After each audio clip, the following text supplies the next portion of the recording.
Okay, by the looks of it, we should have everybody joining us now. So thank you, everybody, wherever you're joining us from today.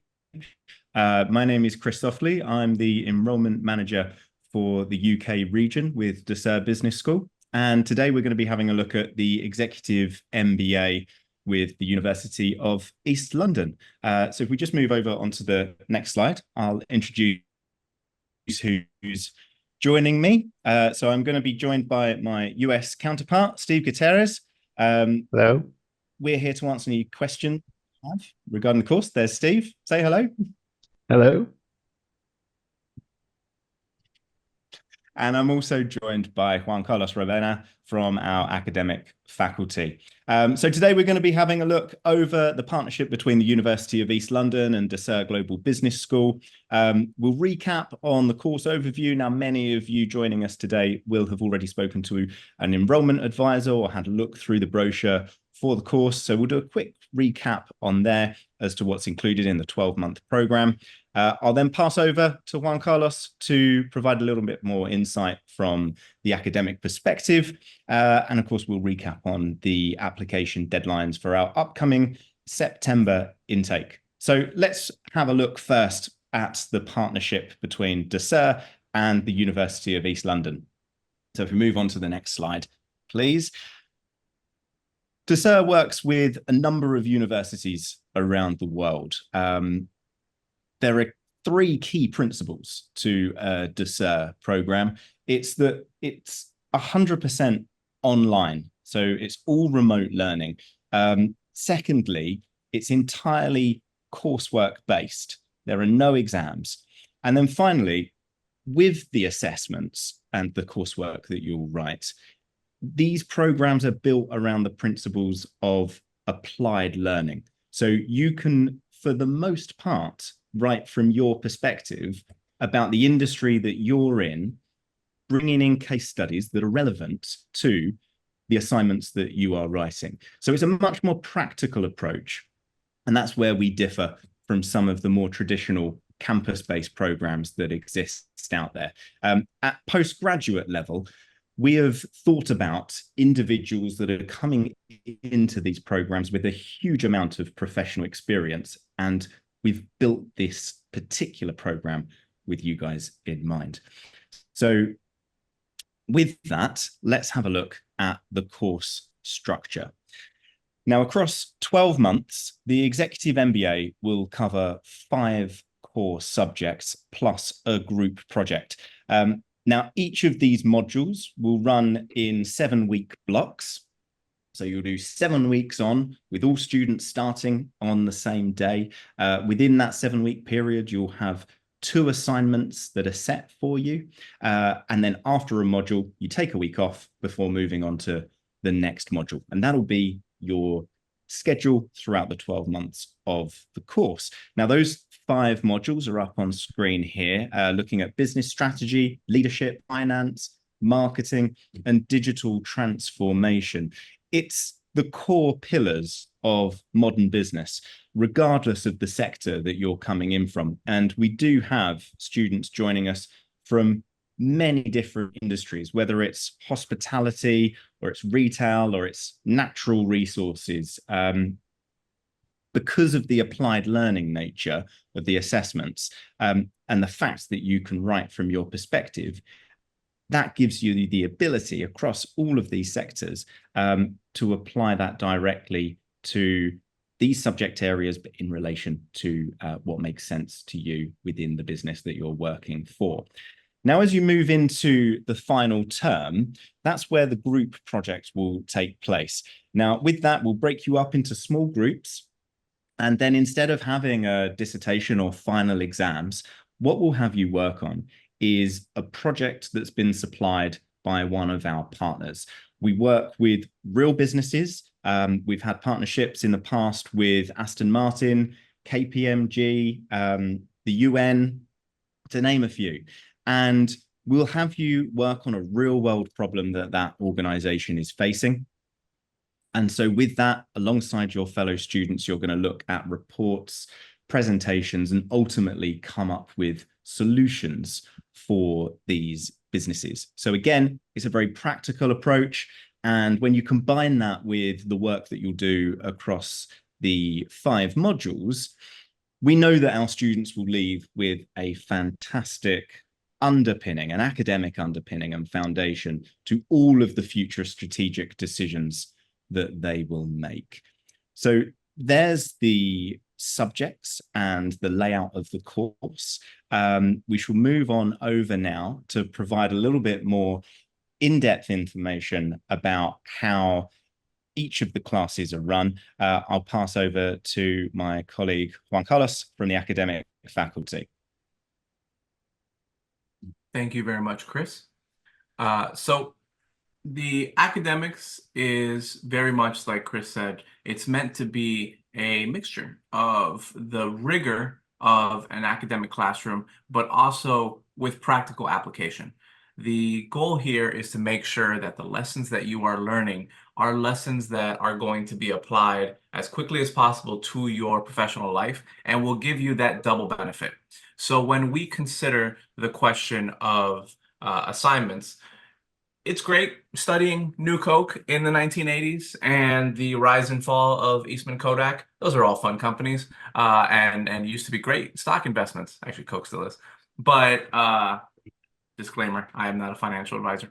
But the value to your business of studying the New Coke debacle in the late 80s, early 90s is minimal, right? You can learn some lessons from it. You can apply some things, etc. But what if you could take all of the same core competencies that you were studying through that case study approach and apply it to your actual firm? A company maybe you were thinking about starting, a company you work with currently and you want to help to improve the processes, maybe a project you were going to be working on at work anyway, but it applies directly to the course that you are in at the time. That is really one of the primary differences that we want to bring home. You're going to be working on assignments that are going to have a practical value. And I know this from experience because on a weekly basis, I have what we call drop-in sessions with our students about assignments. And they can ask questions and get expertise on what it is that that they need to do for the assignments. And the students that are coming to those sessions and asking those questions are asking them about their specific company. And they want to know exactly what it takes to maybe target the exact right customer or make sure that your financial structure is exactly right for your industry. And that's the kind of advantage that you're simply not going to get if you're just looking at case studies that happened in the past and are interesting, but they're just that. And the other primary benefit and the thing that we see in the classroom all the time is our cohort really truly is a global cohort. So when you start a class and you have that first week meet and greet, you get to see a lot of your classmates. You're going to see a lot of different lighting patterns in the background because some folks are attending in the morning and some in the afternoon and some in the evening because we have a truly global cohort. You have classmates from all over the world. And you can experience and learn along the same path with folks who might have very similar experience, but see the world very differently because of the different industry they're in, because of the different country that they're in. And that is only to our overall benefit, because not only do we have the ability to learn from each other and all of our very diverse backgrounds and understand how the exact same concept might be seen just slightly differently, but you also have a range of pretty great connections when the term is over. And, it could sometimes lead to some pretty fun meetups at graduation, for example, but let's not get ahead of ourselves. As you go through the course, you'll generally have a couple of assignments. Both of those assignments will be written assignments that will be those practical kind of questions that we're talking about here. And you'll also have a mixture of live sessions. You'll have recorded sessions. If you can't make it, it's okay. Attendance is not part of your grade. And you'll be able to interact with the course material that way. There's a lot of great resources available to you through Canvas, which is our LMS that we use, which is the best in the business. And you'll be able to learn at the pace that is appropriate for you. That could mean going to live sessions and having a regular lecture for your experience. It could also mean a completely asynchronous experience. Whichever one fits your schedule, that's the one that you're going to get. You're going to be able to submit those assignments. You're going to get feedback that applies to your real world circumstances. And like I said, you're going to make some great friends across all of the globe by the time you're completed. It's a really unique experience from an academic perspective. Of course, it's a classroom. You're going to work like you would in any class, and it's not easy, right? Just like any program at this level, it's going to be a challenge, and the challenge is what makes it rewarding. But you're going to have access to an incredible cohort, and you're going to be able to do practical work. And those are the kind of things that you really can't replicate at other schools. Thanks, JC. Whilst you were talking, we actually got a question come in. We have got a section coming up, which is a Q&A session directly after this. But somebody was asking about the applied project. So they've asked, can we advise how many will be involved in the project? So I'm guessing we're talking about group sizes because everybody will be taking part in the applied project itself. And then in terms of finding the solution and the choice of challenges, can we provide a little bit more information around how those applied projects are set up in the final term? Sure. So I'll actually use some of the projects that we're working on now as an example. So we have generally our cohorts, our groups are between half a dozen and 10 or so people per group, give or take. I think we usually settle around the 8-ish range for now, but that number changes depending on the term. So you're going to have enough people there that will do all of the tasks necessary. You're going to have a client that you focus when. One of the clients we're working with now is one that is seeking to start a pro sports league, which is a lot of fun for somebody like me who really likes sports. So that client is looking for some help in starting a sports league and understanding what it's going to take. So the group that's working with that client is working with them to build up essentially something like a business plan, right? And to help them understand what the challenges they're going to be facing, the obstacles that are already in front of them, and which ones need to be prioritized, the competition that they're going to be bringing, maybe trying to chart some paths based on some past successes and failures of other leagues, etc. And so this is something that they're working on at the moment. The way the project works for them is that they interact with the client on at the beginning of the project, and then semi-regularly, depending on the relationship you build with the client. You'll work with your group to complete a final report, which is the milestone at the very end that you're going to be handing over to the client, and they're going to read over, and hopefully everything they need is in there. You're going to be working with them throughout the course to get to that point. So asking questions, getting research, maneuvering through all of the challenges of a client that is working towards a specific goal, but they need help. That's why they came to us. So maybe they don't have all the answers that you need. You're in a sense getting practice at being a consultant in a sense. And then at the end, your group will submit this report to the client, and the client will have a chance to look at that and say, wow, that's great, and that's exactly what I want. That's usually the reaction because our projects do really good work. And then from there, that's it. I mean, that's about 3-4 month process. It seems pretty simple, but really the nitty gritty is in the actual group project and working out who does what, etc.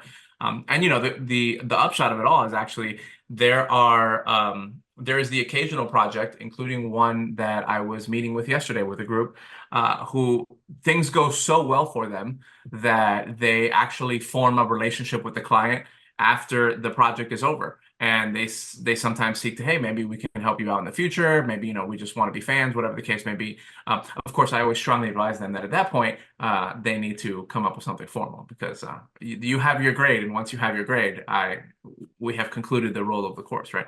But it's really, really practical. It's the industry project. You're basically a consultant, right? And you are working towards satisfying what the client is looking for, just, you know, with an academic there to help guide you when necessary. It's really great. The industry projects, like it's a lot of fun being the academic that oversees them. They're almost always an incredible experience. And even when they're not an absolutely incredible experience, the floor is very good. right? The clients are always satisfied. By the time you get to it, you have completed your program, so you already know everything you need to know. And yeah, I really can't say enough good things about the industry project. It's a lot of fun. And it really is, I mean, it's as practical as it gets.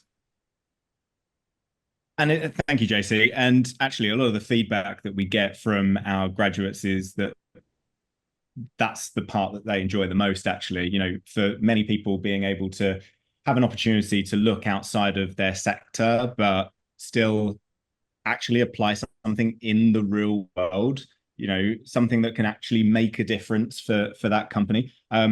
These organizations are looking for genuine solutions out of this. So fantastic opportunities over the years that we've presented through this applied industry project. Now, we do. And wait, one more thing up to add there, Chris. One more thing to add there, Chris. Please do. It's because this is something that we get sometimes questions, right?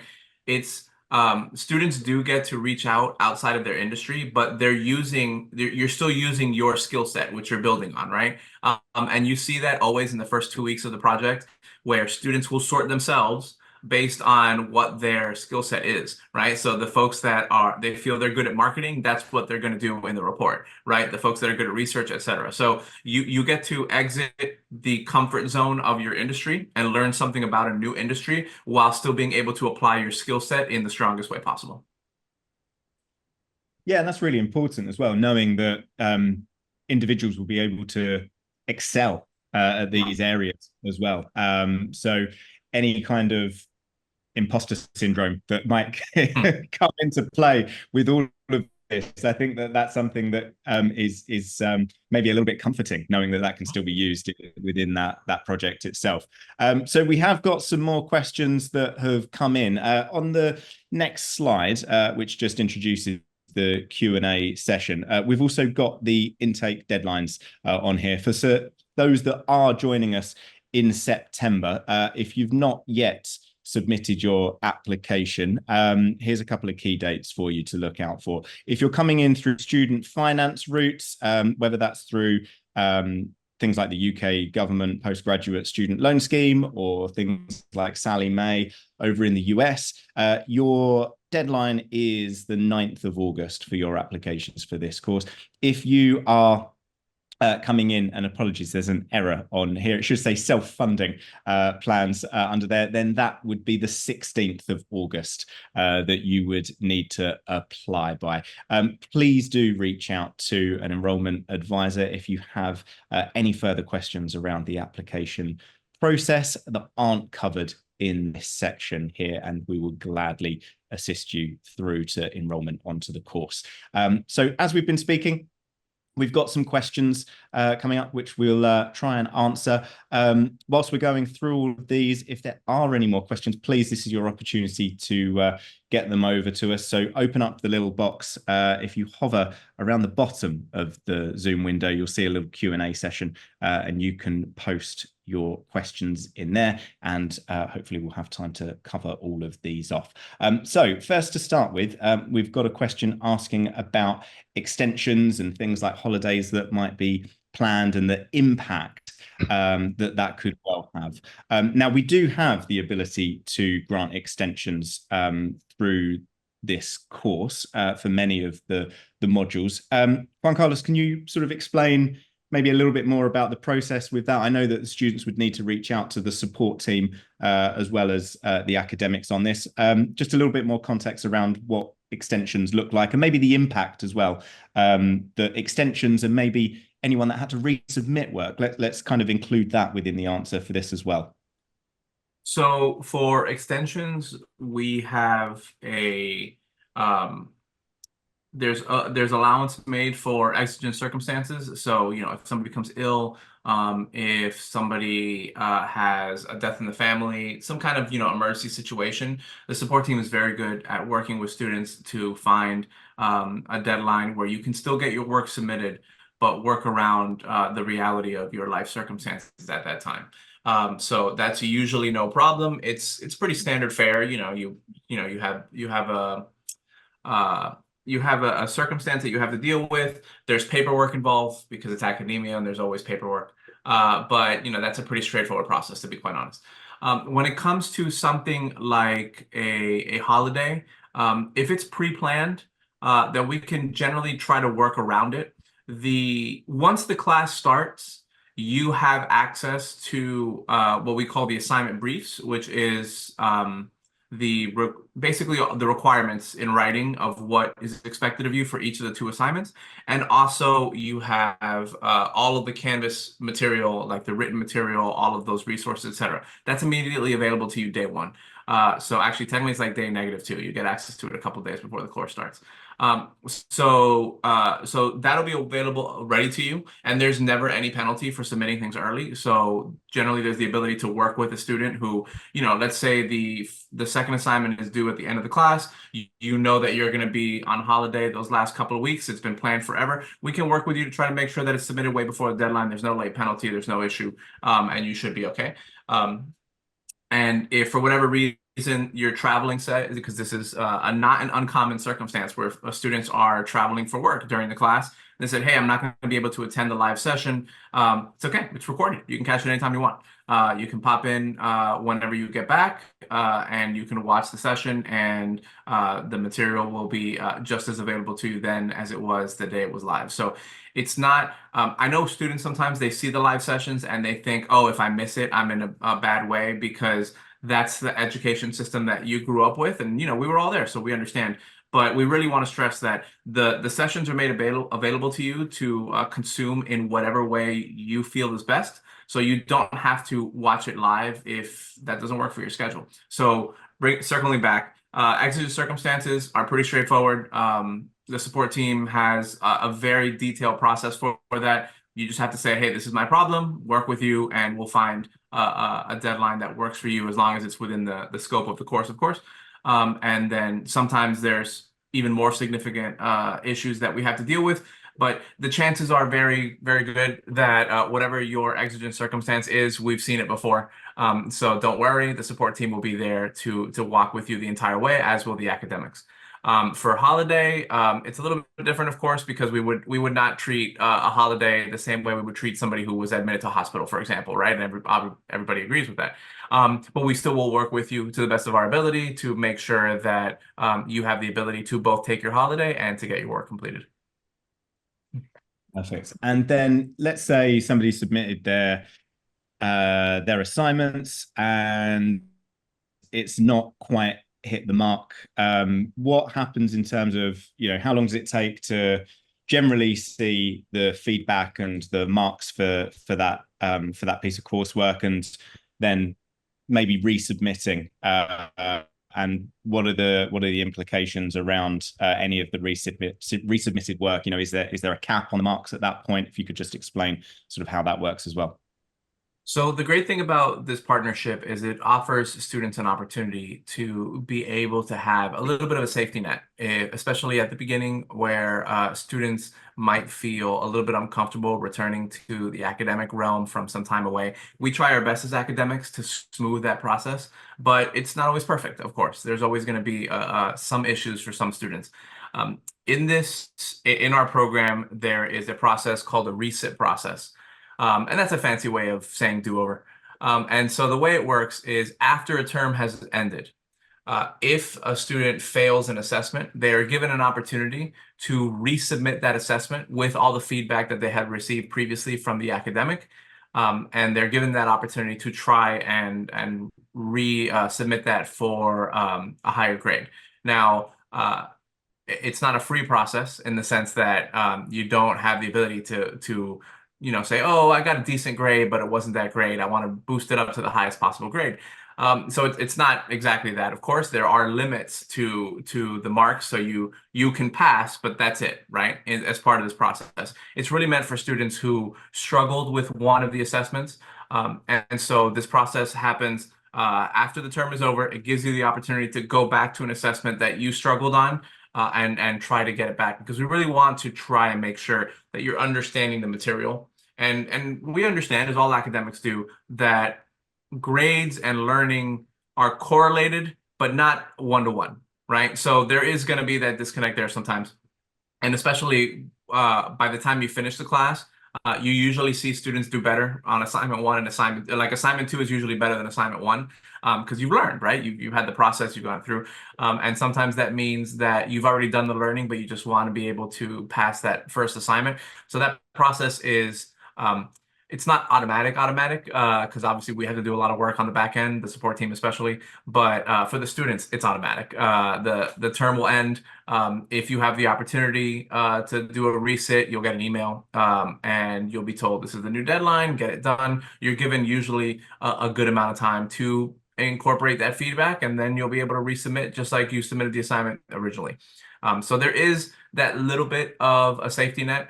And of course, the hope is that you never need that process, or if you do need it, you need it just the once, but it is there nonetheless. Perfect. Thanks for that. Mhm.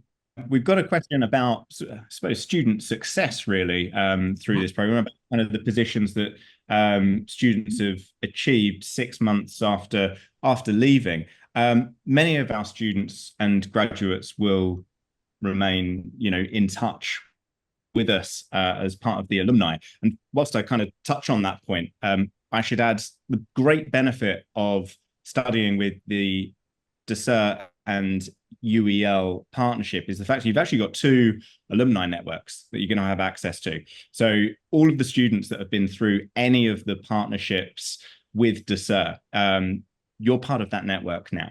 And then, of course, with the University of East London, the expansive alumni network that the university has, you will be able to have access to that as well, and all of the events that they host and newsletters that are sent out, spotlights on businesses and individuals, so much to take advantage of. And also, whilst we're kind of talking about what you'll be able to take advantage of with that connection to obviously being a UEL alumni, they've got great career services. It's a careers first university in the UK.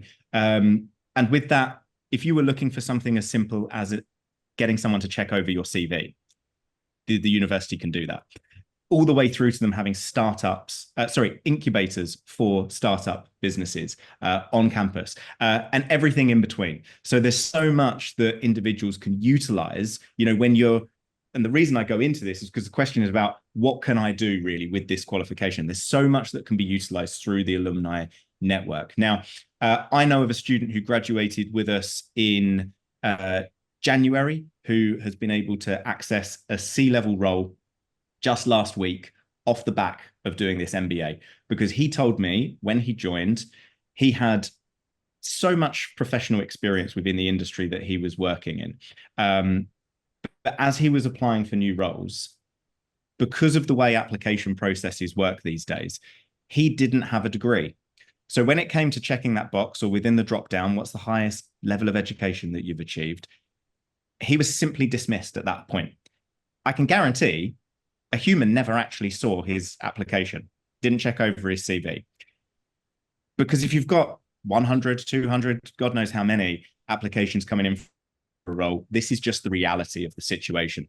So prior to doing this course, he had this frustration, and I know that this is common for many of the students that join us, but he's been able to now become one of the standout candidates within the industry that he's working in. So we hear of stories like that all of the time, and that's just, obviously from my perspective of the students that I work with here across the UK and Europe region. Steve, I'll pass over to you at this point. Have you sort of, had any feedback from students in terms of the directions that they're looking to go in as they graduate through this program, or even just about the motivations for why individuals are looking to join as well? Yeah, I would say common sentiment and story, just right there as you had planted. You get to hear that almost in repetition of what students have available to them. But that is just one sector of students we have. We also have students that are business owners. So they're not having positions necessarily open up for them, but they're opening up their marketability, their clientele, who surprisingly will ask about their level of education. And it's like, well, I just handed you my portfolio, but they're still asking about that. Now, yes, you're learning something along the way. It's helping you grow your business, but it's also increasing that marketability. And then we have a huge swath of students that have 20, 30, 40 years in their respective industries, and they are what they're calling semi-retiring. And they're moving into consultation. They want to control who they work with, how much they work, and things like that. And again, adding behind it that alphabet soup behind their name to add the MBA behind there is really opening up these opportunities for them, the clientele, internally, externally moving up positions. So we see it pretty consistently out there and commonly have students adding to their resume upon being accepted. I am accepted, currently a student of the University of Illinois or East London, executive MBA, expected class of August of 2025, whatever it might be. So a lot of benefits we're seeing students, but there isn't really any one little box or sector we see students doing. It's really a huge swath of students that we have in different scenarios. And I want to add to that as well. I've had students, because I mentioned earlier that we do those practical conversations on the reports. I've had students follow up about a month later about, oh, we increased sales X amount. So some students don't want to find new work. There are those students, and there's a support that Chris mentioned. But for some students, they just want to get better at what they're currently doing, and there's room there as well. So the growth can come in many forms.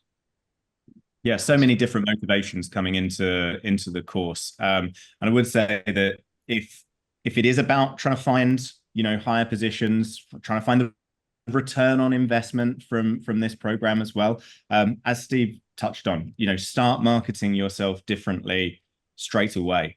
Updating the CV, updating LinkedIn to say that you're class of 2025 can really have a huge impact. And almost half of our students will be able to get a pay rise or a promotion before they even graduate from the course. Like, that's from our own student surveys.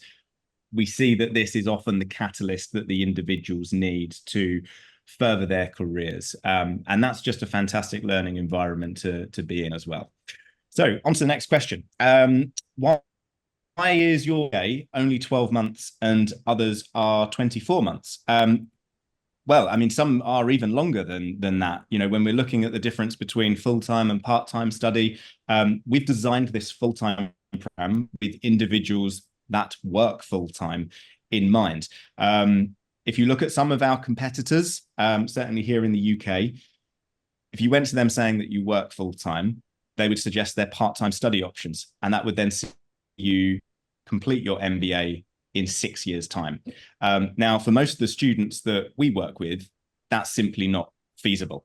Now, what I should talk about, because it really is just regarding the choice of delivery for the university, and the way that we've structured the program, the level of qualification. This is probably the most important aspect of it. This is a level 7 master's degree here in the UK. It's worth 180 credits. So when you're comparing against the delivery of these programs, really it's about the end results, because we're able to provide you with the same level of qualification as those programs that are taking longer.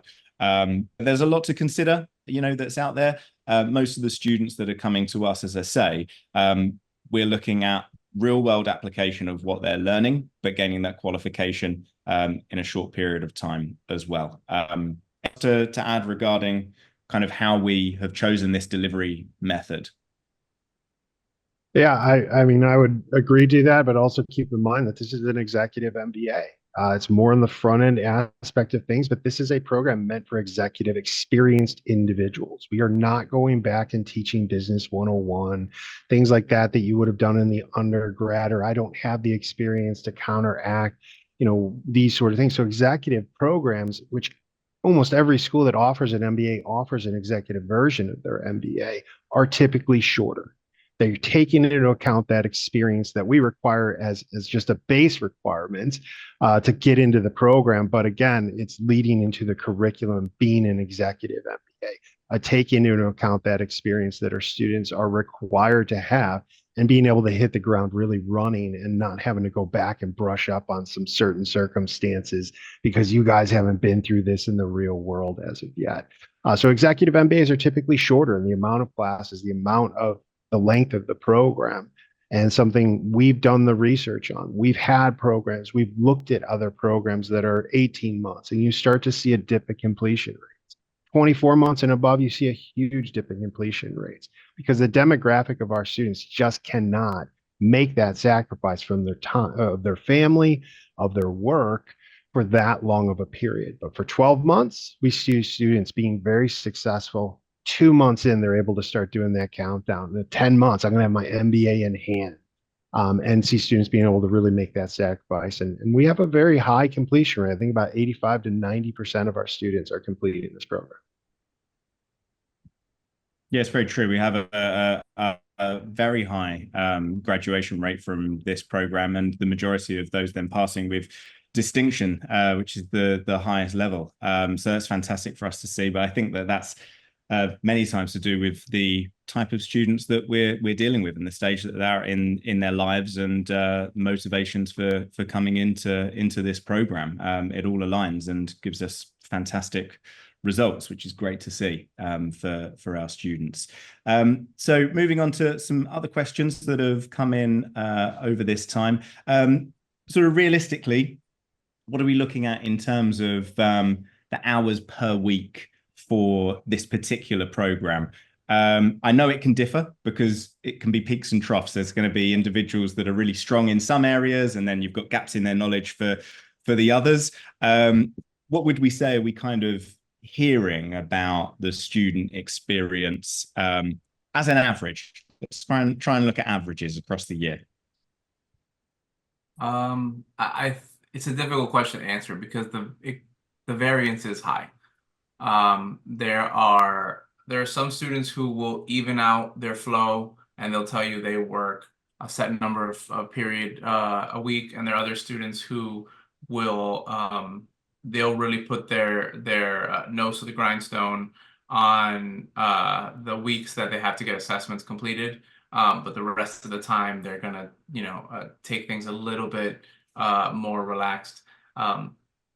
And there's no right or wrong way to do it, because as long as you're getting the assessments submitted on time, then your method is fine. But I would say that for the students who are trying to aim for the same level of commitment on a weekly basis, it's probably going to be at least like 5 hours a week, at least. Because it's not just the assignments. Of course, you do need to be interacting with the material, reading through, etc. A lot of students have reported that they, if they work full time, they will either try to get an hour or so done a night, and then backfill on the weekend if necessary. Or other students, they'll just leave it for the weekend, and then that's going to be what they do on the weekend. They're going to focus on their course material. They're going to try to read through and learn more, etc. But I really hesitate to put a number on it, just because that anchors into an experience that might not be your own. It really does depend on your learning style and your schedule. But what we really strive for is the flexibility to make it possible for you to thrive in any of those circumstances, as long as you're getting those assignments in on time, right? It's the choice is yours, really. Yeah, absolutely. I think it's good to be kind of honest about how this is going to work. Everybody it's going to be work. It's not going to be, you're not going to be dedicating an hour of this a week and do well. That's not, this is a real program with real courses and real assessments. And you're going to have to work towards that. So if you're thinking that you're just going to be able to do this in the time it takes to watch a football match on a weekly basis, then I don't know if that's going to work out for you, because you're not going to get the same level of learning that someone who's going to do it otherwise. But once we get over that minimum threshold, accepting that this will be a time commitment because it's real, right? Like you have to actually like work to do this. Once we surpass that floor, then there will be negotiation based on your learning style, your schedule, etc. Yeah, absolutely. And I think what kind of was always with me, we had a student join us on a previous live session that we did, and he was part of a startup business. He was incredibly busy through that. He also had a young family. I think he had 2 young kids under 5 years old. I know how busy things can be when you've got that. And he was undertaking this course, and he was saying, do you know what? As I came into it, I was a little bit worried about what I'd signed up to, but actually, because of the way that the course is provided and having that flexible nature, that kind of 5 hours per week, I think he'd said within that session, that's what he was able to put in. And of course, there were times where it would have taken a little bit more than that. But to know that it's kind of peaks and troughs across the year as well, because you're going to find areas of expertise for yourself and others. Doing this course, it is about finding the gaps in your knowledge as well, to make you a more rounded individual when it comes to having this knowledge around the key principles of these pillars of modern business. So whilst we're kind of talking about the input to the course, we've got a question around assessment, which actually for many of those that have been out of higher education for some time, or any kind of educational setting, in terms of submitting the work these days, what does that look like? Individuals have got to type up their assignments. On our assignment briefs, we have a style guide, don't we? So yeah, when someone's first putting out their assignment, what kind of tools do we provide them with? What guidelines do we have? Do we have examples that we can share for students as they're enrolling into the program to help them structure those academic pieces of writing? So to be quite honest, there's a lot of resources that both the support team and the academic does in regards to getting you to a level where you're comfortable with your writing. The first the first class in particular, you're going to have a lot of material from the support team building into the orientation and getting you ramped up to feel comfortable in your process. Beyond that, each academic does a webinar for each assessment, which walks you through the process of what's expected of you for that assessment, and that includes questions about formatting and such. There's also live drop-in sessions. Those that are US based might recognize those more as office hours, different terms, same thing. They give students the opportunity to come in, and it's just question and answer, right? Like, hey, here are my questions, and can you help me out? And the academics, of course, can. But as to the genesis of the question overall, what do you need to submit the paper? A Word document and internet connection, and that's it. And you actually technically you don't even need Word. You use Google Docs. So you need a word processing software, preferably not Word Perfect. Use Word or Google Docs or Pages or something like that. But you need that, and you need internet connection, and that's all you technically need. And of course, the ability to do the research, hence the internet connection. But you don't need anything special beyond that. You're just writing a report. Varying degrees of report, and reports that require a lot of work, but reports nonetheless. So you don't need to have any future fancy subscriptions, or it's not like a simulation where you have to pay several extra fees to get to that thing. You probably, if you are watching this recording, or you're here live, you're watching on Zoom, you probably have everything you need already to be able to work on the mechanics of the report. And I think it's important as well for those that are then, maybe traveling for their work. And we do hear from this, many occasions with prospective students about how disruptive that might be. But the fact that all you need is an internet connection, and we see this from, who joins us for the cohort, but you can be anywhere. So if you can take your laptop with you and you can log on, you can continue your studies. Now, most of the time when students are with us, it will be a browser-based experience whilst they're working through the modules, but there are phone apps, tablet apps as well for the Canvas has platform. an app on the phone. So yeah, you could theoretically, I would not recommend it at all, but you could theoretically do a class successfully just on your phone.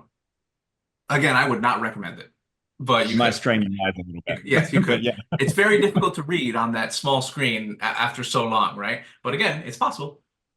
Yeah, there's certainly, just in terms of kind of recapping some of the recorded sessions or videos that we have as part of the global leader faculty within the platform, as you work through the modules, it might be that that's a better format for you to view it, or taken advantage of the immersive reader, turning written content into more of an audiobook experience. So modern learning, probably very different to what people might have experienced before in education. There's a lot out there that can assist you throughout your times of study with us.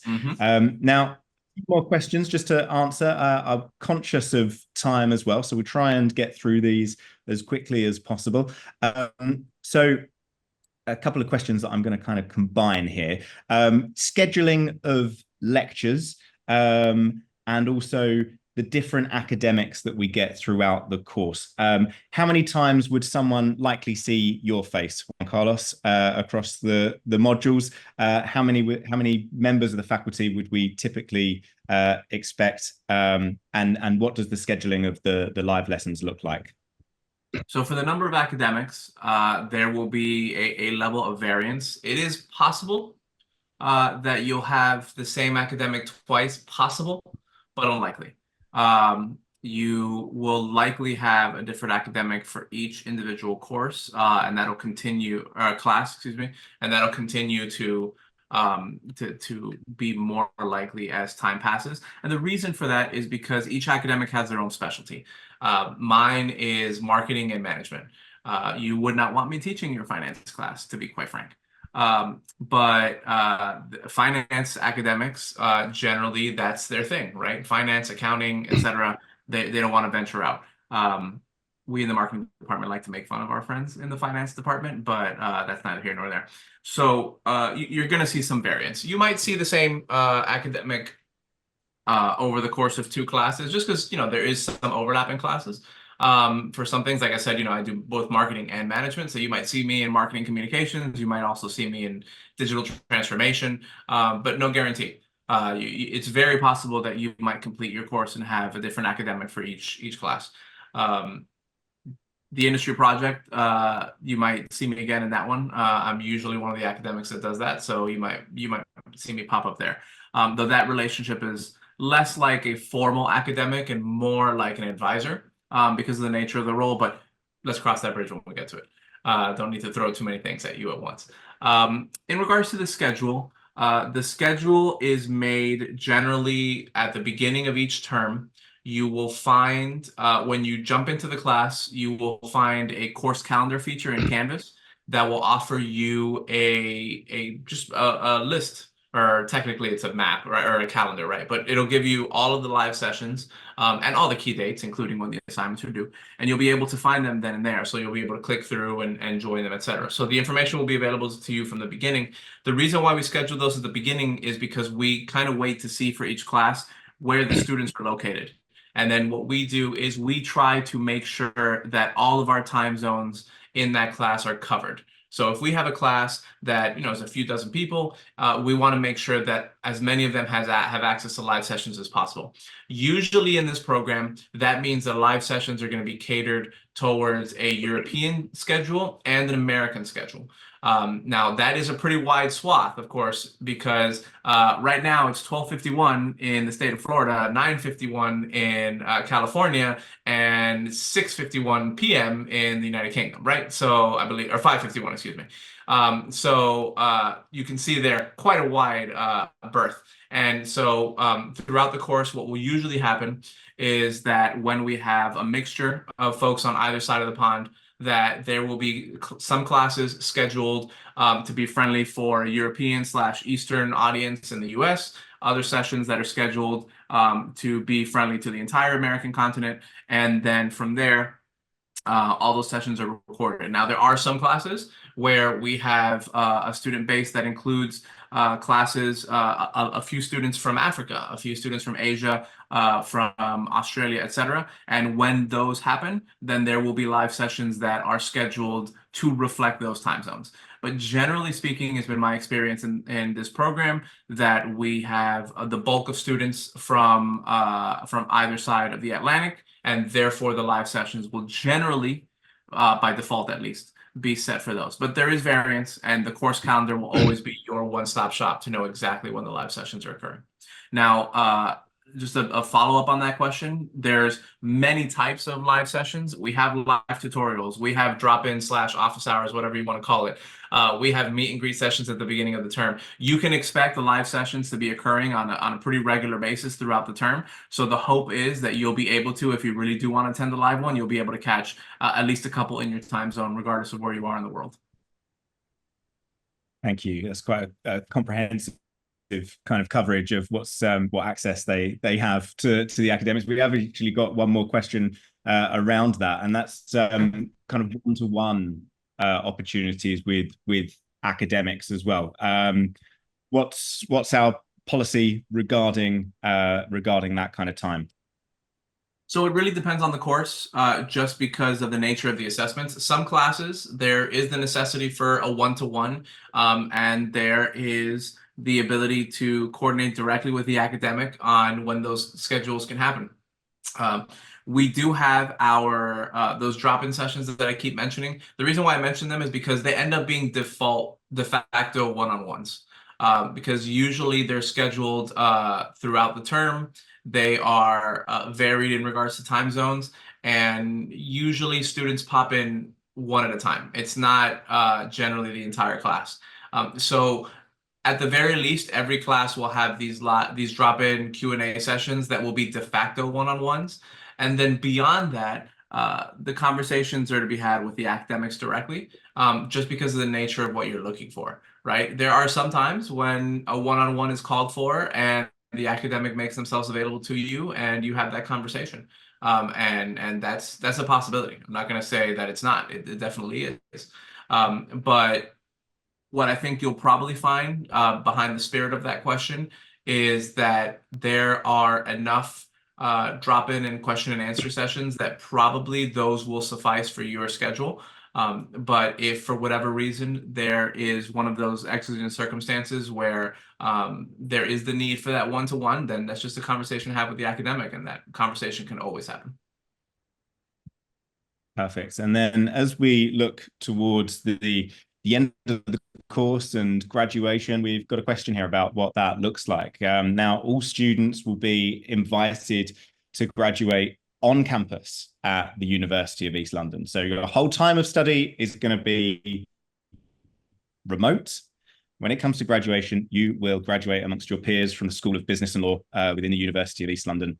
I try and personally attend many of those each year. So we've got January and September as graduation dates, and it'll be fantastic to see you go through this journey and then meet with you and celebrate on graduation day. Now, of course, as we've got students from all over the world, sometimes that just isn't possible. And what we'll do in that occasion, it's not that you're not going to get your certificate. We're going to post it out to you. You will receive your certificate through there as well. So hopefully you'll be able to join us. It certainly is a great opportunity to celebrate alongside your peers. And for those that maybe then getting an opportunity to visit London for this first time, I know many of our US students who I've met over the years have a great time when they're over here, bringing their friends and family along with them as well. So look, thank you everybody for joining today. I really hope that those that have been able to join us live have enjoyed the opportunity to ask their questions. I hope you found this particularly useful. And just recapping on the deadlines for the September intake. For those coming in via student finance, the deadline is the 9th of August. And for those that are self-funding, we have until the 16th of August to receive your applications for this. Beyond September, we do always have 3 intakes every single year in January, May, and of course, September. So please do reach out to an enrollment advisor if you're interested in intakes beyond September 2024. But hopefully we will see you either this September or next year. Thank you for joining us today. Thanks for my